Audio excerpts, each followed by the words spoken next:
Excellent. Yeah, now we're going to keep going with the process that we were originally doing, which is our amazing healing and cloning work. It's like so exciting, right? Sorry, audience.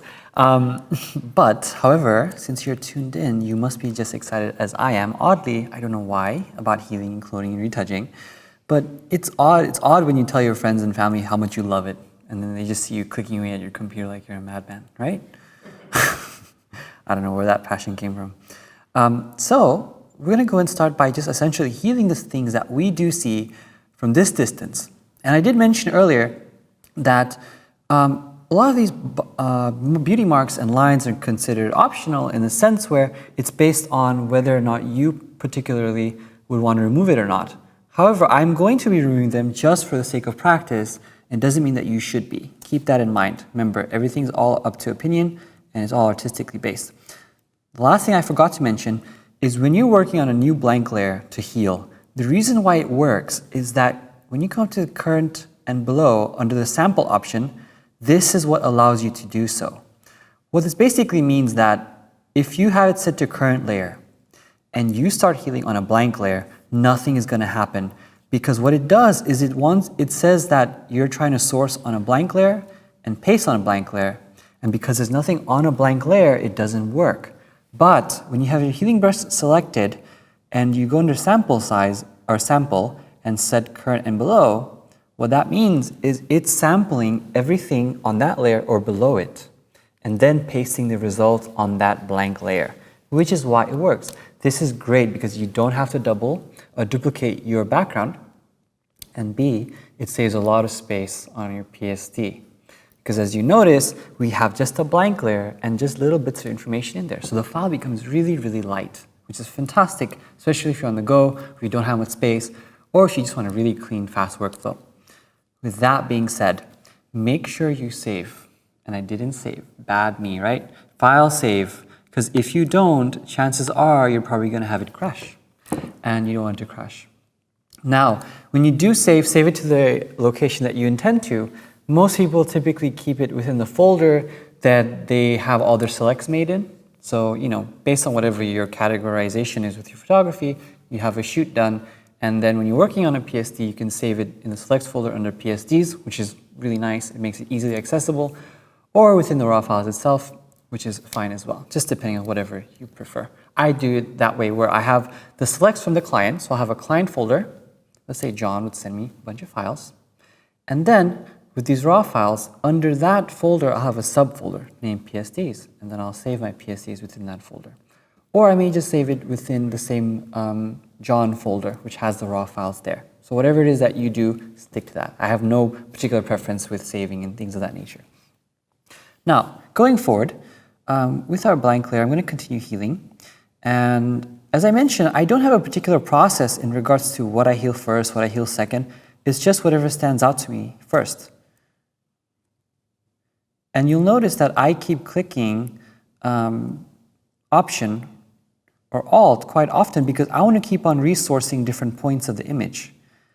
And you'll notice that every time I heal something, I make little circles that essentially cover the blemish. Because what happens is sometimes people make dots. They'll go in and start clicking randomly, but they only dot everything. And what happens is the blemish itself doesn't get covered completely. So before letting go of my pen or my mouse or whatever that you use, hopefully a tablet, I cover every little area that I want to heal first before going forward. And essentially what that does is it takes care of all these little guys without having to do multiple strokes. This is also why I have my brush pressure off, because I don't want my pen to be half the size of this little guy here. Or this, I want to make sure that every stroke that I do is very obvious. So I let the size of the cursor dictate exactly what size my individual healing strokes are going to be. And there's no guesswork. It's kind of mundane and it's pretty standard and straightforward. Sometimes people ask me, what do you heal? What do you not heal? I think that's pretty much up to personal preference. But what I do recommend is if you see an area of flat skin that's extremely flat, that doesn't have any pits or pores or what do you call it, blemishes, leave it alone. If it's something that's a discoloration issue, leave that to the step where we deal with color, because we want to separate areas that we are saving for their individual areas. And what I mean by that, that's not confusing, was if I'm healing now, I don't want to be healing things that do with color or lighting right now. Like, I'm not going to go ahead and heal that hot spot. I've actually seen some people try and do that. They'll patch tool a hot spot and then like try to drag it over. It's awful.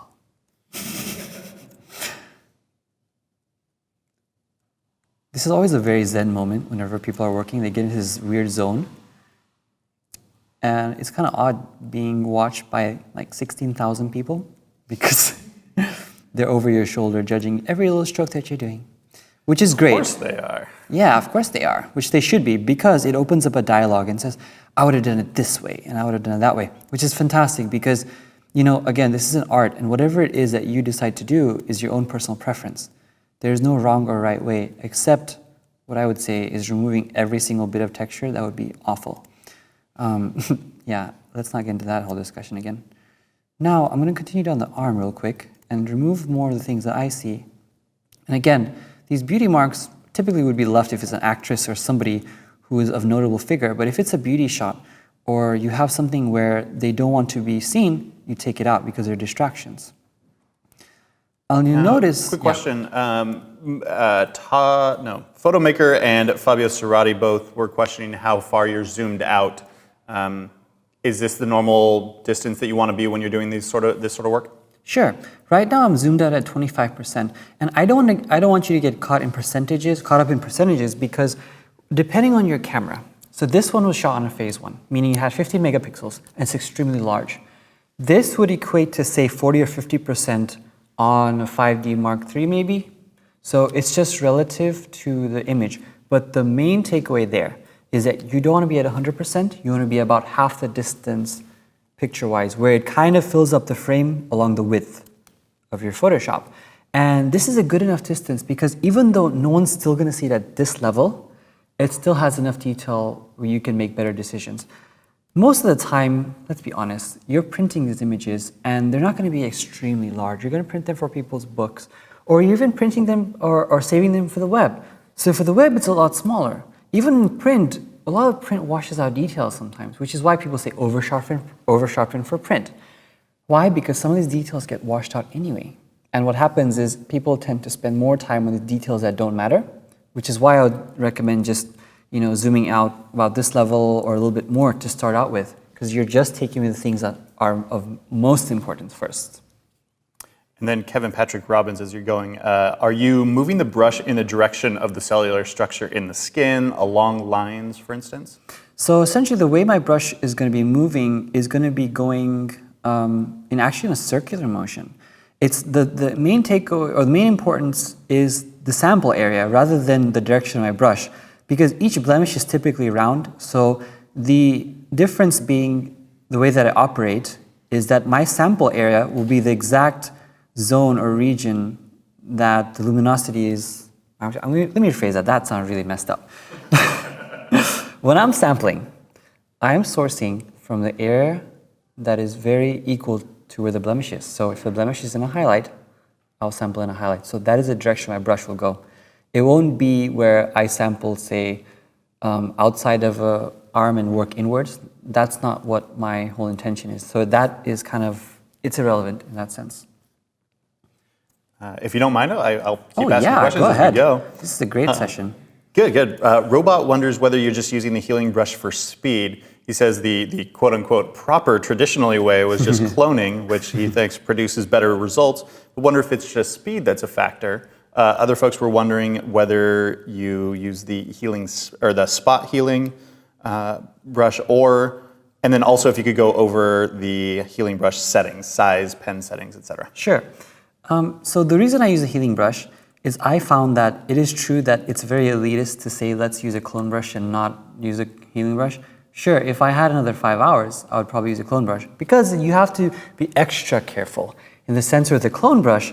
Again, as I mentioned, let me switch to the clone brush real quick, is every time you source and paint, the luminosity will change based on where you're pasting.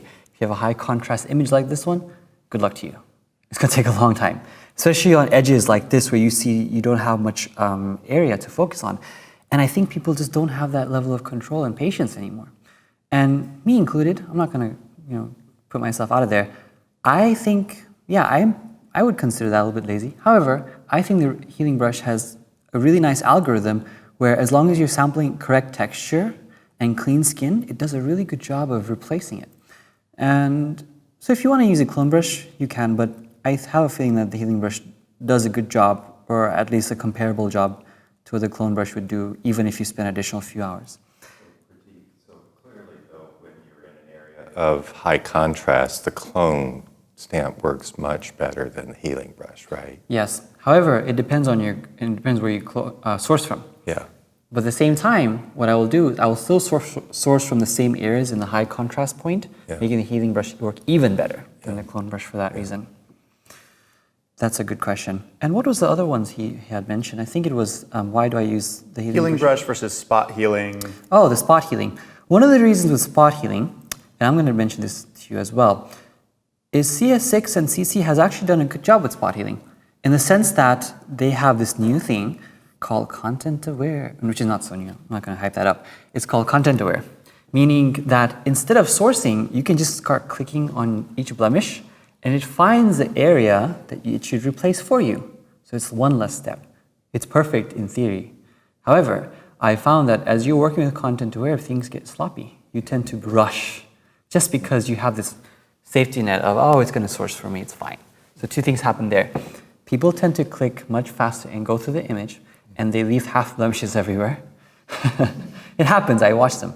Number two, what happens is, since they rely on the source point, what that means is that they don't think about, did my blemish get sourced properly? Because it does an average estimate. And if you've ever used content aware regularly to fill something, you know it's not that great. It's okay, it works all right. But sometimes it really does a really bad job. And so for that reason, I don't use the content aware healing brush for major jobs. But if it's something quick and simple, I think it's fine. It's just, pros and cons, one of those things. But also just because our workshop is dedicated to more proper techniques, I think I stay away from that tool. Yeah. I just really love how you whittle things down into their most controllable, place so that you can, define that tool the way, you want to. Because you've also changed that completely from, when you're saying healing brush. I think that, we think of it differently than how you can completely change that to your advantage and create so much more control. Absolutely. I think people dismiss the simplest tools more because there's more advanced features. But sometimes the more advanced features can really slow you down just because of what it can produce. So don't get into the mindset of more complicated the better. That doesn't really mean anything sometimes. I mean, it looks flashy and it's great, but the reality is we're focused on results. That's what we're after. We're not after flashy, right? We're not after spending 20 hours doing an image and making crazy techniques. We're after getting clean results as quick as possible. That's the intention. Now, the other thing is people tend to ask me, why don't you use the patch tool? Well, I think the patch tool is okay, but I think, again, with the patch tool, you have to make a selection first and then drag that selection to heal something. It just feels like a lot longer process for every step you're doing, so it kind of defeats the purpose as well. But I don't dismiss it. I think it's fine. If you do use a patch tool, it's up to you. But again, the other thing is with this healing brush, you get a much smaller point of coverage, so it covers the exact area that you like. And the other thing with the healing brush is it can basically heal. It makes like a custom bandage, essentially, because I essentially do circles. So what that does is like a mini patch tool. And I can custom design whatever patch I'm going to make. So the healing brush is the patch tool as well. Now, as I mentioned, the areas that I wanted to actually remove with my healing brush zoomed out are pretty much taken care of on the skin. I'm going to start zooming in just a little bit more to take care of the bigger areas. But before I do, I also want to get to the clone brush a little and start removing these little flyaways on the top of her head as well. So I'm going to go in and add a new blank layer.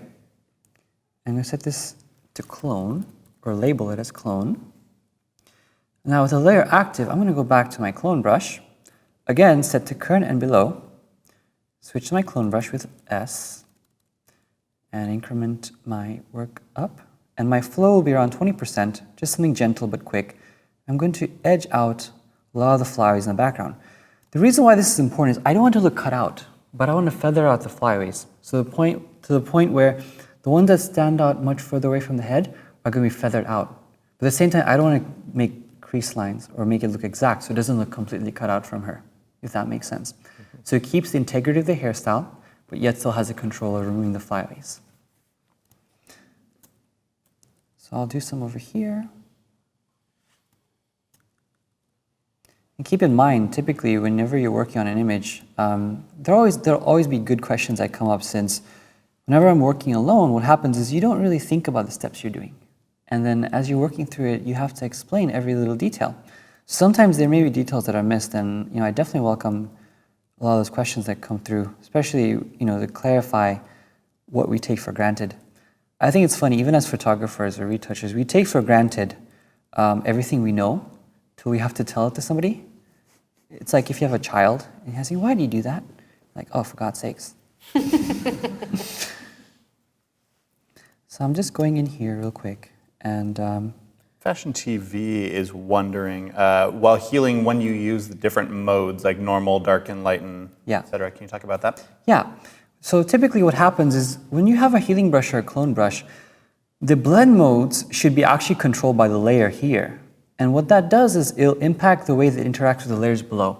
I'm not going to get into this section too much right now because it's quite in depth about blending modes.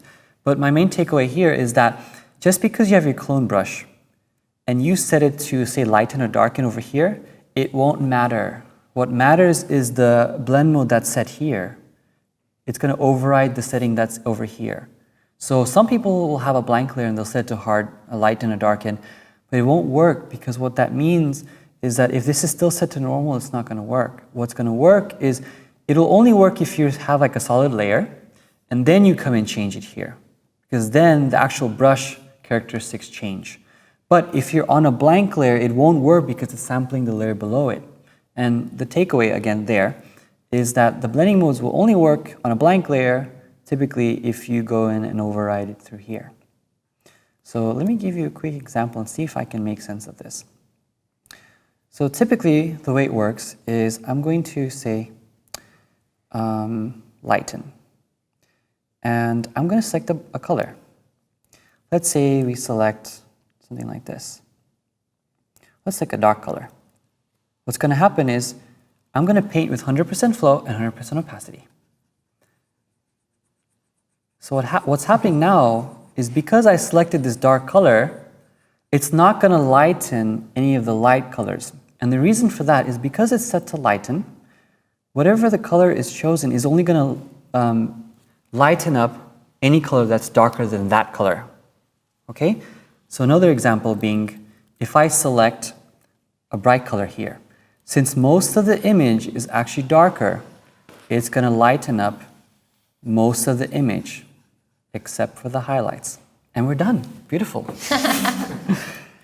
Now, similarly, if I have something set to darken, what this means is if I select, say, the white color again, nothing's going to happen because it's only going to darken up the colors that are lighter than the colors that I've chosen. And the best way to actually get a hold of this or get a good idea of what's happening is actually play with it. Play with colors and play with the two, and it makes sense that way. Now, the reason I mention that is, say I have this to normal. Watch me be wrong, it's going to be hilarious. And I have it set to lighten here. You see, nothing happened.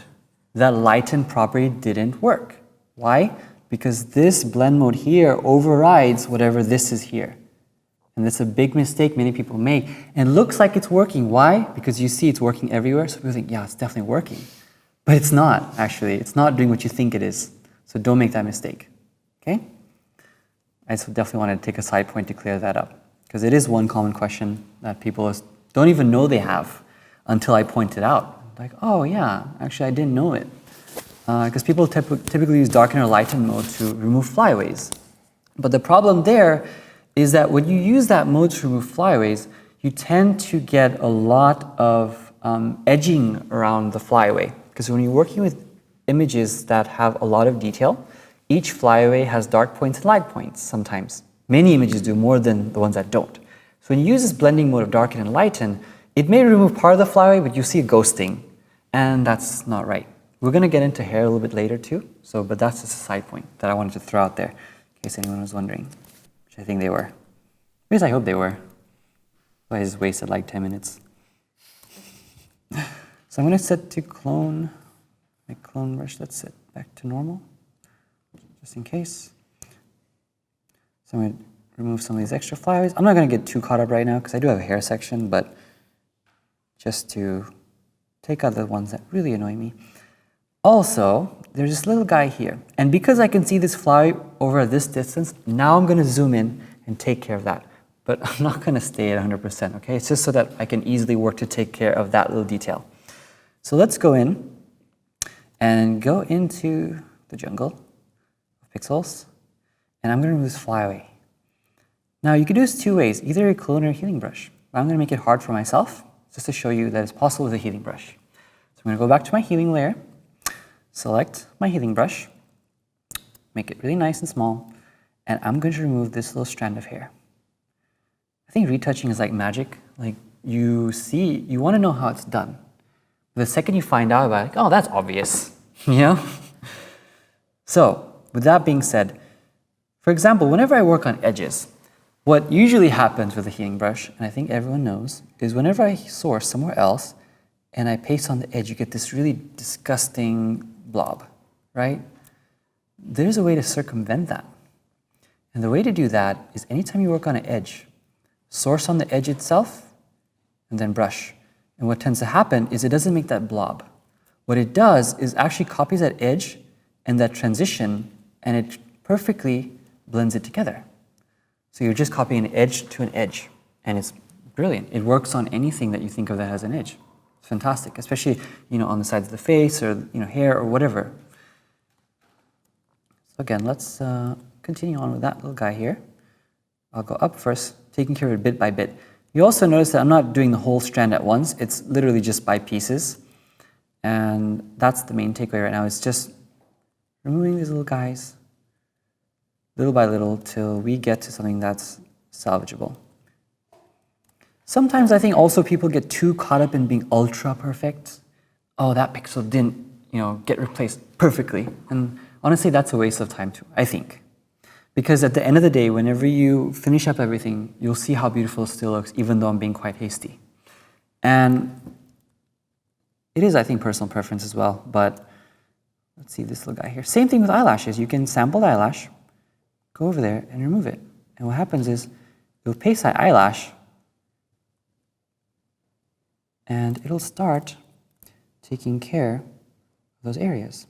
And what happens is you can go through just carefully take it out. And if you can't, if something happens where it's just impossible, then you can flip to your clone brush and start taking it away. Let's see here. So I'll do that right now for this section. I'll go into my clone brush, which I was already on, which I shouldn't have been, which I should have been my healing brush. I'll go anyway. Let's continue the rest of this.